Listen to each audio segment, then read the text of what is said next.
My name is Erica Angel, and I am 16 years old and attend Corbin High School. I'm going to share a little bit about my story. So, when I was a freshman going into my sophomore year, I got a call and they wanted me to be a volunteer at Baptist Health Corbin. I have always dreamed of being in the medical program, so when I got the call, I was like, this is an amazing opportunity. Although, once I filled out my paperwork and sent it in, I got another letter of acceptance and they wanted me to work in oncology.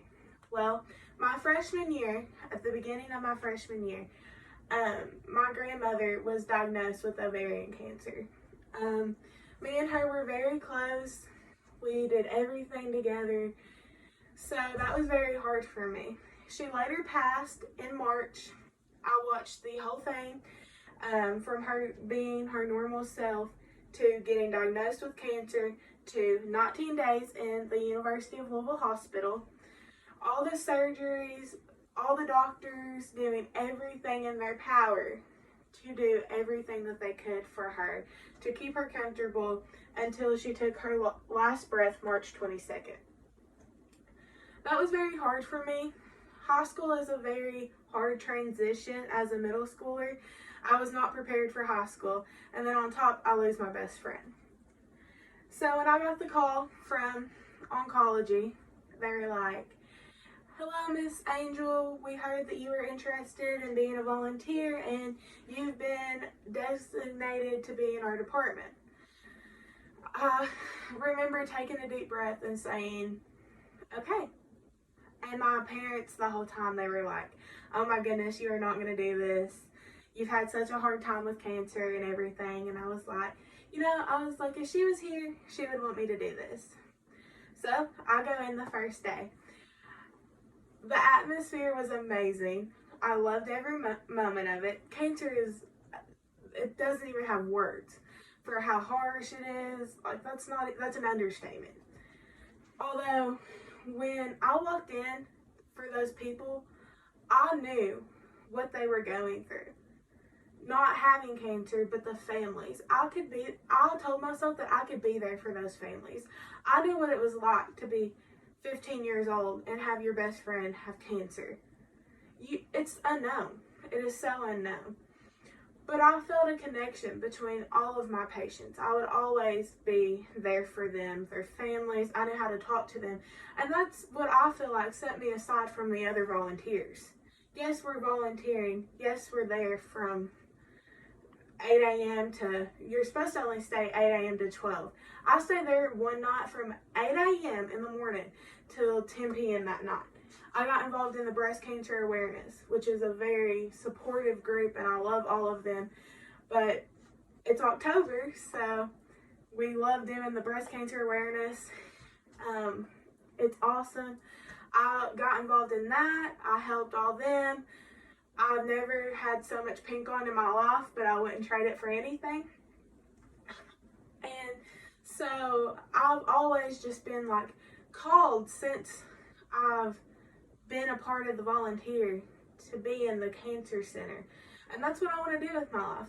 I've always been in the medical career field since I was little. I was like, I want to take care of people. Always been like that. I did take care of my mama as much as I could.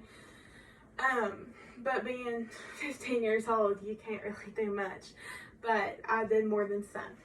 Although, when you're in that situation, you never know. It's unknown, like I said.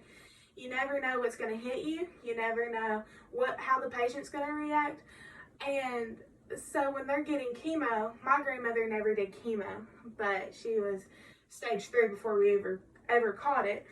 But they had to go through chemo, the people that I was working with, and I would try to take their minds off of chemo. That poison that is going in their body is so toxic.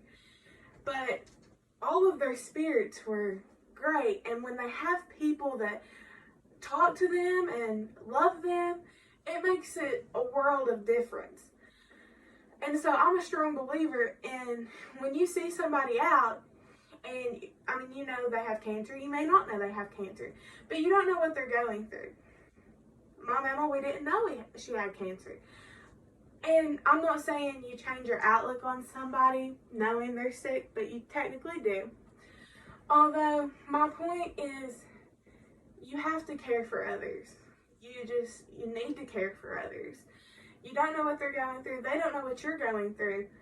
So if we all just come together and care for one another, it makes the world a better place. Unfortunately, COVID hit and they did not allow volunteers this summer for Baptist Health and the Oncology Center because their immune systems are so weak, and then the COVID on top of it would just be terrible. So I decided to make little goodie bags and stuff and send up there and do my part in that, because I was like, I'm not there to talk to them and love on them and things like that. So I decided to get involved and make goodie bags so the nurses could give to them. I love it so much. Like, I would do it for free for the rest of my life. Although my calling is going to be to try to cure them, so I have to go to school and get a job with it. But it's so important to get involved in an early age. Everyone, I'm sure, knows somebody that has had cancer. Everyone has cancer. You've known somebody that has cancer. You could have had cancer in your lifetime. The cancer rates are going up tremendously. But everyone's affected by it too when you do have cancer. So with this being said, if you have cancer, you can get through the fight. People will be there for you. You have to fight the good fight. Our good Lord above will take care of you. You have to have a great support system.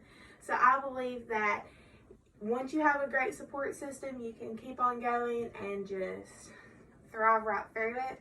It is hard. I can never imagine being the patient, but I am the caregiver. I've always been a caregiver. I'm like a